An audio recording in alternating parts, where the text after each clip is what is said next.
Yeah, my name's Andrew Michler. I'm the principal of Hyperlocal Workshop. I'm a passive house designer, and so we're standing inside of my first passive house project.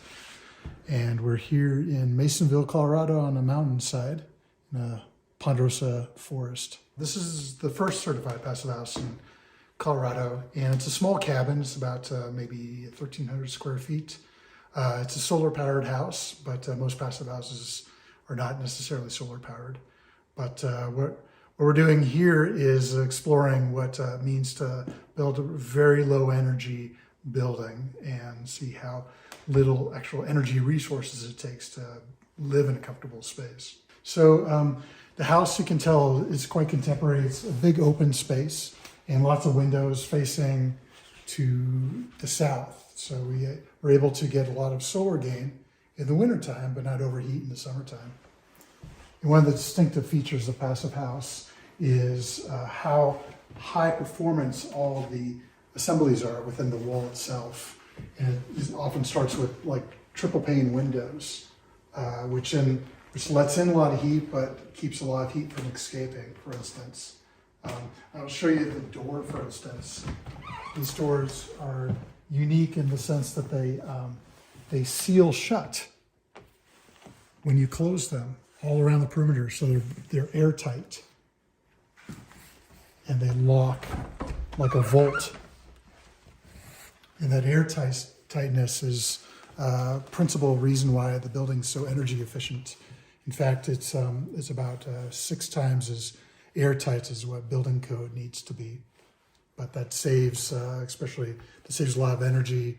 It keeps a lot of outdoor bad air, especially during fire season out, and then we supplement with a fresh air system inside the building. So you always have constant airflow inside. Yeah, so this is a basic feature of passive houses.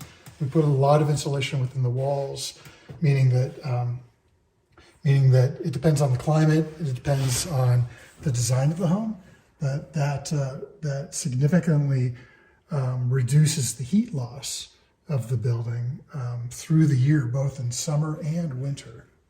And the windows are energy producers. That's the main heat source for the building, in fact. And we use lots of energy modeling to make sure that everything's designed correctly. The windows don't necessarily have to be a lot of windows. You don't need them all to face south. You can do a lot of different mixes, but at the end of the day, you're finding a balance within the building itself. So these aren't necessarily passive solar houses. They can take all types of forms. Yeah, so this is more of a contemporary space. So my own personal taste is simplified design. So we have a very basic kitchen here and a very simple bathroom. We're using simple materials, but making it accessible and open and spacious.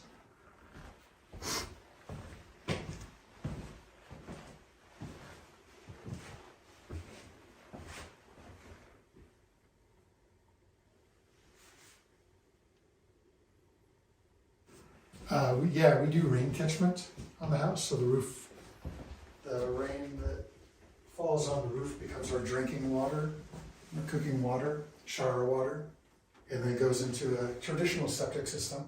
So there's nothing unusual technically about how the house operates. I don't do as much cooking as I should. I do a lot of cooking outside, actually. It's so nice outside. When the sun shines, and if we produce enough energy, my goal is to be able to power an electric car off-grid here. I was really influenced by Japanese architecture, so using simple materials in unique ways is a very classic design. I want to talk about the wall too here, for instance. This is called nail laminated timber.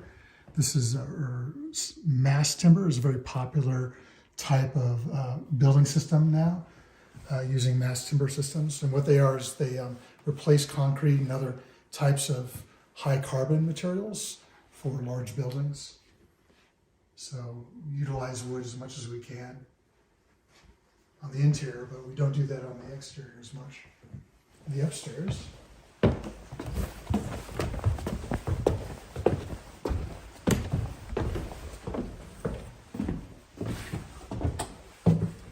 We can do the same with the, oops, sorry, that step always does that. So we can do the same with the floor. We can use mass timber floors that need minimal finishes. They can be the ceiling and the floor at the same time. And creates, in this case, since we're in the mountains, it creates a rustic feeling for the space, but still clean. And then the net bed, of course, which was inspired by my niece and has been the nap spot for many kids. Yeah, this is definitely my favorite space. It's like a hideout space. It's like when you grew up as a kid and you hung out in the cool upstairs room. You can always watch, like being in a tree, you can watch everybody in the rest of the house from the net bed. So you always know what's going on.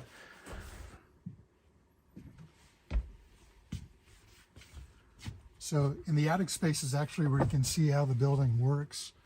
And we talked about the airtightness of the building is just absolutely critical for its function. So we use a airtight boundary, which doesn't keep moisture in the walls either. So they call it a smart membrane. It's pretty high-tech stuff. And behind here is cellulose insulation, just basically shredded newspaper that's dense packed, in this case about 18 inches of it. And inside of that, we put in our water pipes. This is the heating system, for instance. And you put electrical system inside the airtight boundary. And then typically in a passive house, this would be covered with sheetrock or other type of finish material.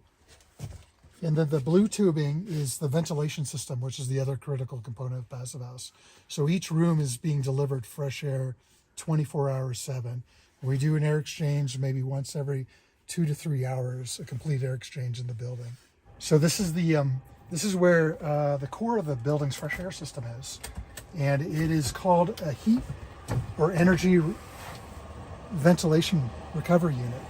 So we can see here, it's just a heat exchanger. So we take the fresh air coming from the outside and the stale air that comes from the inside of the building, and they exchange energy, but they don't mix. So that's the way that we keep the house from losing too much heat from when it's really cold outside. And we can also filter the air. We can take all the outside air and run it through a fresh filter system as well, so we can get rid of pollen, smoke.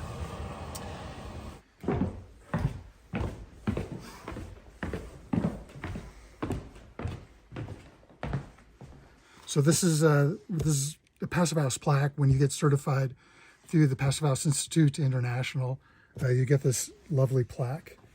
And basically it's showing that there's a quality assurance standard. So there's various parties involved in making sure that everything's appropriately designed and built and then tested to the Passive House standard, which can be quite rigorous. So it's just not me saying, hey, I built this Passive House, it's amazing. We actually have people out there who are quantifying how these buildings are built and comparing them to each other and comparing them to normal buildings. And kind of one of the kind of principal parts of the project was the fire resilience side of it. And there's something called form factor, and what that means is that the shape of the building is simplified to reduce the amount of heat loss through surface area. And that happens to work very well within a fire vent as well. The more simple the shape of the building is, the less places for hot gases to build up, or embers to build into corners and then start small fires around the building.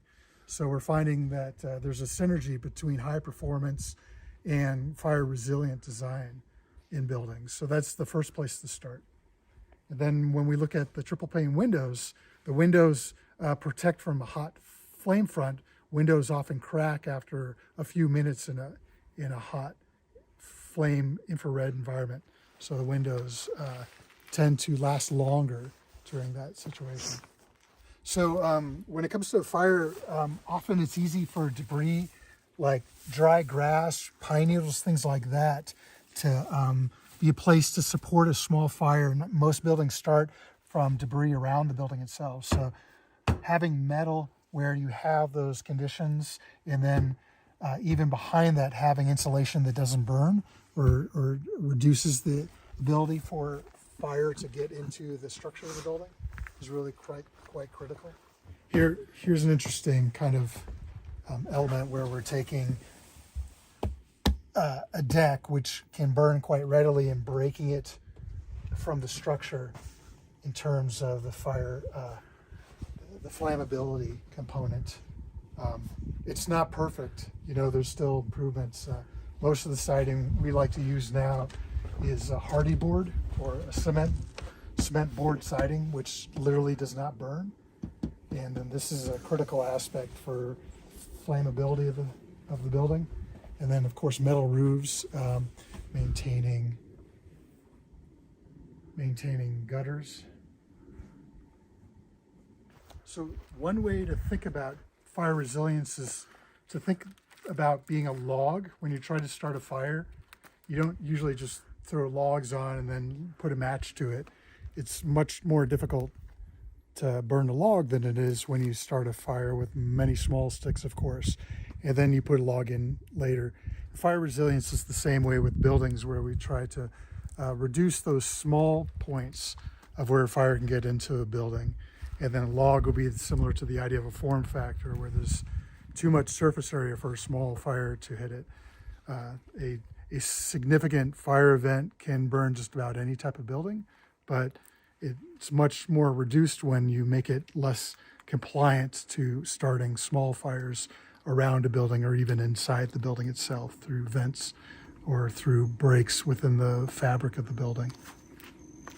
It's actually more work to make something more minimal and concise and cohesive than it is to add. So